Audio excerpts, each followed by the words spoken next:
Bismillah ar-Rahman ar-Rahim, alhamdulillah, wa salatu salam ala Rasulullah. We continue reading from Imam Al-Ghazali's Jawahir al-Quran, the jewels of the Quran spares. Reading from Surah Al-Nur. And we have already adultery, witnessing, accusations between spouses.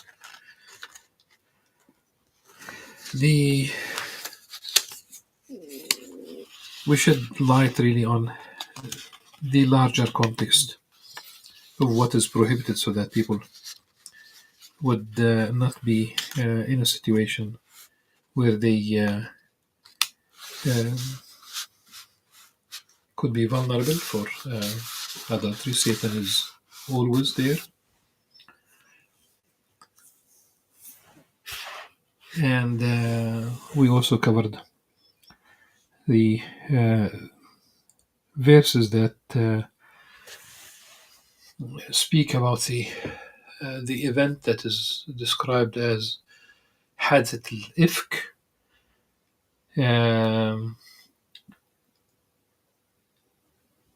whereby the Lady Aisha radiallahu anha, during the she accompanied the Prophet ﷺ. It was a military campaign. On the way back, she went away from the army and to relieve herself. She went back and she discovered that she lost her necklace when she went away back to where she lost the necklace. By the time she returned again, the army has already moved, and she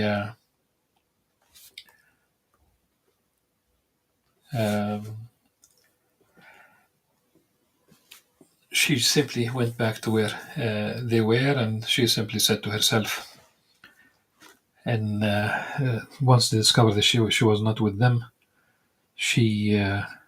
they would go back for her. There was another companion who was way back, and he was trying to catch up with the army, but he saw Lady Aisha. No exchange of words between them. The only thing that he said, and the Inna Allah wa raji'un, starja, and he commanded his camel to sit. She mounted the camel, and he led the camel, and they caught up with the army. The next day at noon, people, the hypocrites, started spreading rumors, and these verses from Surah An-Nur, the moment the Qur'an says that it is ifk, this is a lie, and it's a heinous, very hurtful lie that that group of hypocrites came up with. And for those who are not familiar with traveling on camels, women travel on camel's back in a kind of a like there's a seat with a canopy. This is called in Arabic howdaj, and it is carried when there are women. They simply put it away when they camp. They mount it again when they move, and when they moved, they thought that Aisha was inside this canopy in this howdaj, if you will. In the next verses, one of them will address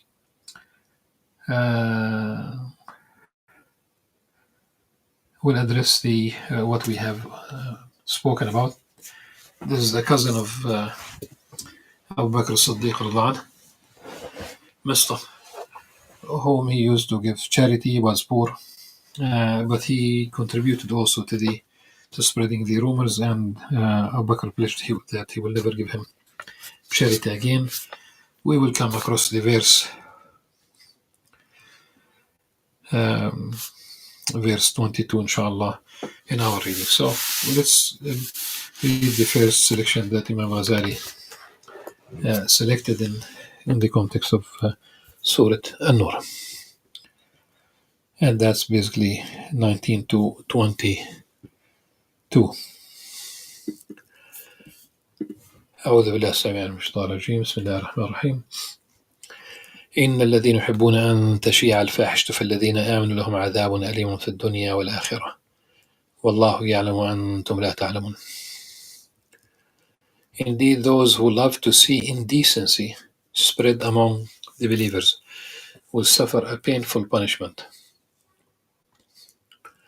Will suffer a painful punishment in this life and the hereafter. Allah knows and you do not know. There are those who commit wrongdoing, especially when we talk about indecent acts. One can talk about degeneracy, one can talk about obscenity, lewd behavior, promiscuous behavior, depravity. There are many words that are related to this, but the worst is, in addition, there are those who are morally corrupt, but they advocate. Advocate. They would like fahisha to be spread in the Muslim society. Almost many women liberation movements, many feminist movements. It reached our countries. It reached our country. Once there were members of a feminist group at Al-Quds University on campus. This is in Jerusalem, on the outskirts, really. In the campus, we have several campuses. The main campus is in Abu Dis. Literally, it's about probably 3 miles away from Al-Aqsa Mosque, but people from the West Bank cannot reach Al-Aqsa Mosque without permits, and they have to go around a very long distance. So people like us from Jerusalem who can travel, it depends on traffic. It could be the least amount of time will be like half an hour. It's only as a student and as a professor before the separation wall, the apartheid wall, I used to walk it sometimes. It's very close. Literally, part of the campus is, if there is no traffic, literally 3 minutes, I would be there. If there is heavy traffic jam, then sometimes even 2 hours. This is the only artery between this area falls in between the southern part of the West Bank and the northern part of the West Bank. So almost everyone in the West Bank goes through that road, and it's not fit, to be. At any rate, the idea is these women from this feminist movement were on campus, and for whatever reason, I thought of, okay, I will check them out online, their website. I checked them out online, and literally, they advocate freedom of women to have sex before marriage. They have part on their website. They advise, like they respond to questions, and they approved literally sexually pervert actions. This applies to them. إن الذين يحبون أن تشيع الفاحشة في الذين آمنوا لهم عذاب أليم في الدنيا والآخرة. That's part. Any member of parliament in the Muslim world who approves a law that will make these fornication or adultery legal or not punishable, they would fall in the same category. Leniency towards human trafficking, whereby the women are abused, raped systematically, like slaves. That's only one part of the picture. The idea is those who love to see indecency spread among the believers. There are many ways for this to take place.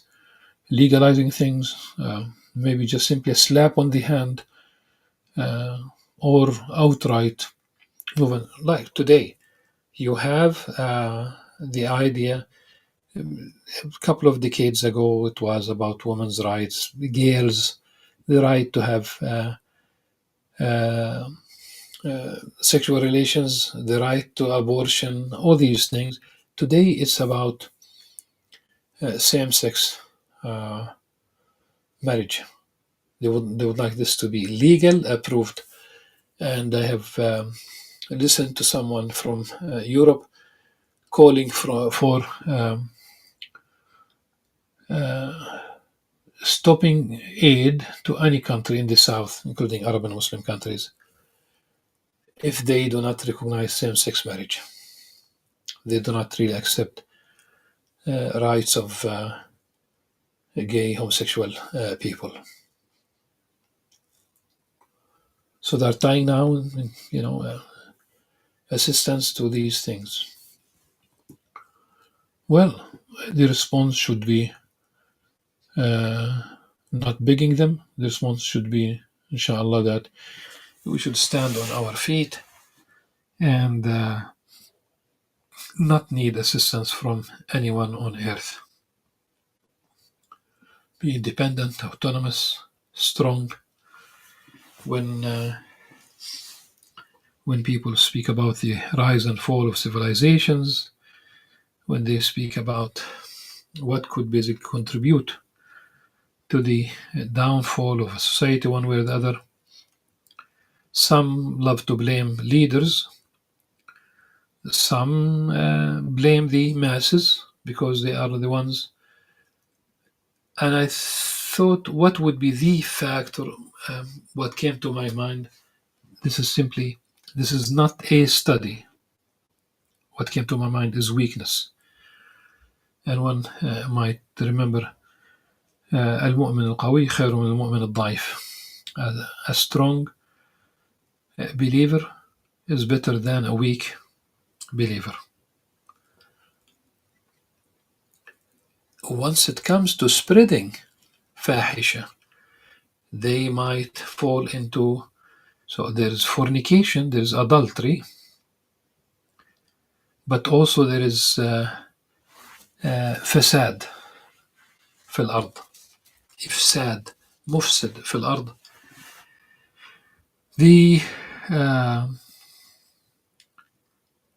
causing corruption. In fact, this is even one way of talk about those who are morally corrupt in this context.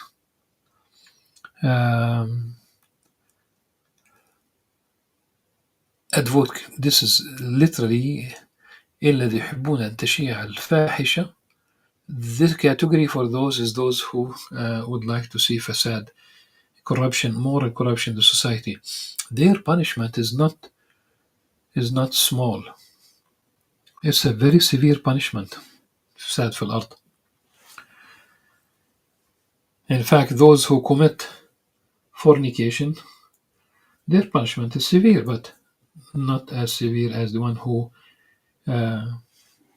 pushes for indecency, to spread decency in the society.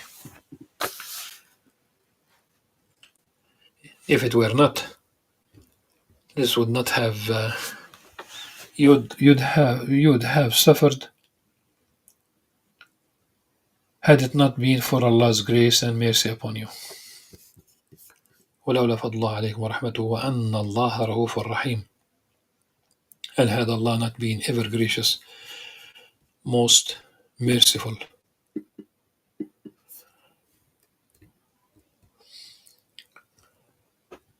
O believers, do not follow the footsteps of Satan. يا أيها الذين آمنوا لا تتبعوا خطوات الشيطان. Whoever follows Satan's footsteps,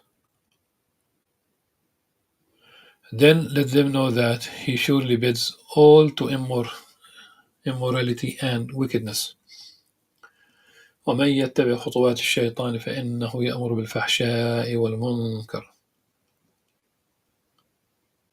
ولولا فضل الله عليكم ورحمته ما زكى منكم من أحد أبدا ولكن الله يزكي من يشاء والله سميع عليم.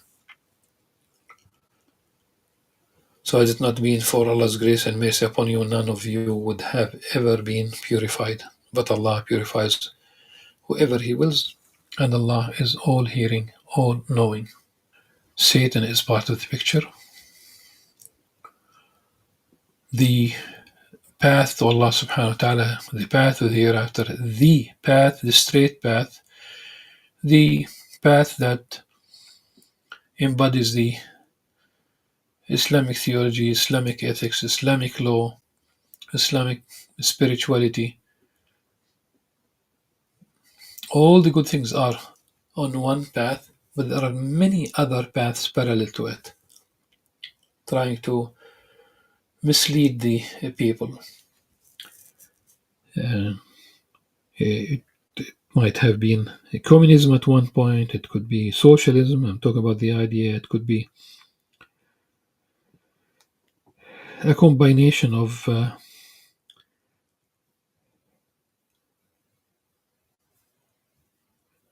crude capitalism and liberalism. It could be postmodernism, it could be atheism, and all these things.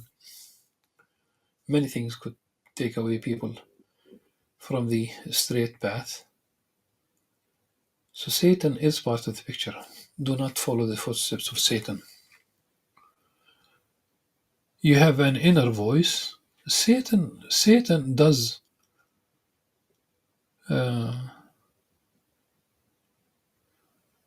he bids all to immorality and wickedness. يأمر بالفحشاء والمنكر. But Satan will never be satisfied with immoral acts. Satan will never be satisfied with people being lax about good deeds, fulfilling one's obligations, praying, fasting, almsgiving, hajj, and what have you. Satan will never be satisfied. The aim of Satan is very clear.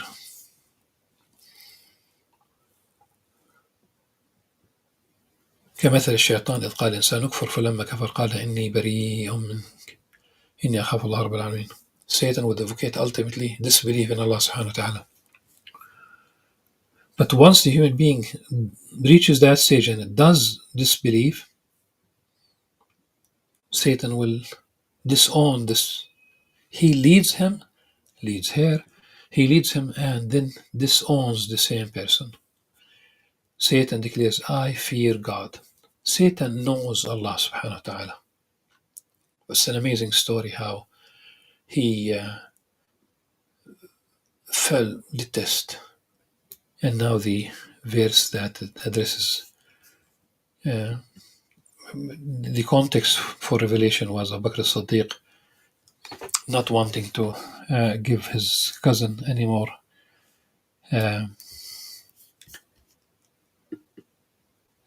charity.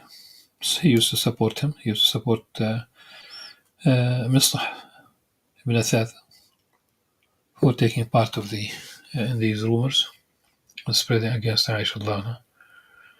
But once this verse, and we'll read it inshallah, once it was revealed, Abu Bakr resumed his assistance to Mustafa. Imagine somebody who spreads, wants to destroy the reputation of your own daughter, and you are ordered to give charity to this person. ولا يأتل أولو الفضل منكم والسعة أن يؤتوا أولي القربى والمساكين والمهاجرين في سبيل الله وليعفوا وليصفحوا ألا تحبون أن يغفر الله لكم الله غفور رحيم. Do not let the people of virtue and affluence among you swear to suspend donations to their relatives. That's, in this case, it applies to Abu Bakr's cousin. The needy, he was needy. And the immigrants in general, we speak about the Muslims who left everything behind in Mecca and they migrated to Medina for the sake of Allah subhanahu wa ta'ala, in the cause of Allah. Let them pardon and forgive. Do you not love to be forgiven by Allah? Forgive so that you will be forgiven.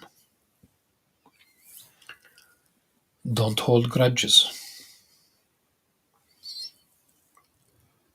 Don't have negative energy towards people who hurt you. Sometimes people simply invent things, even against people who have never hurt them. Satan is part of the picture. And Allah is all forgiving, most merciful. So one might say, I forgive so that I will be forgiven in every respect. The verses here continue, though Imam Ghazali did not select them. إن الذين يرمون المحصنات الغافلات المؤمنات لعنوا في الدنيا والآخرة لهم عذاب عظيم. Surely those who accuse chaste, unsuspecting, believing women are cursed in this life and the hereafter, and they will suffer a tremendous punishment. On that day,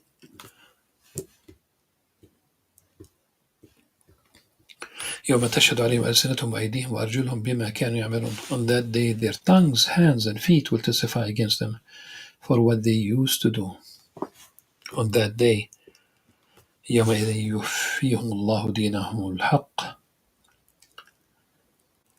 ويعلمون أن الله هو الحق المبين. On that day, Allah will give them their just penalty in full, and they will come to know that Allah alone is the ultimate truth. And we'll conclude this session, inshallah, with this verse. الخبيثات للخبيثين والخبيثون للخبيثات والطيبات للطيبين والطيبون للطيبات أولئك مبرؤون مما يقولون لهم مغفرة ورزق كريم. Wicked women are for wicked men, and wicked men are for wicked women, and virtuous women are for virtuous men, and virtuous men are for virtuous women. The virtuous are innocent to what the wicked say.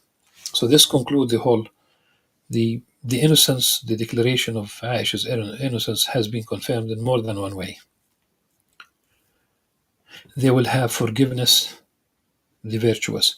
They will have forgiveness and an honorable provision. وَرِزْقٌ كَرِيم.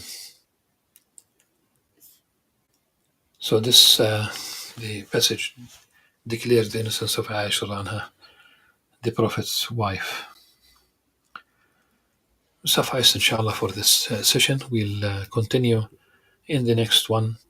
There is adab, how to, whether to enter or not to enter houses other than your own, how to, this is the adab, the Islamic etiquette in these cases, inshallah. It's an interesting idea. Imam Ghazali's next selection begins with verse 36. This verse that we are talking about is 27. So we'll see. We'll address this interesting theme, inshallah. Until then, subhanakallah wa hamdika, ashhadu an la ilaha illa anta, astaghfiruka wa atubu ilayk. Assalamu alaikum wa rahmatullahi wa barakatuh.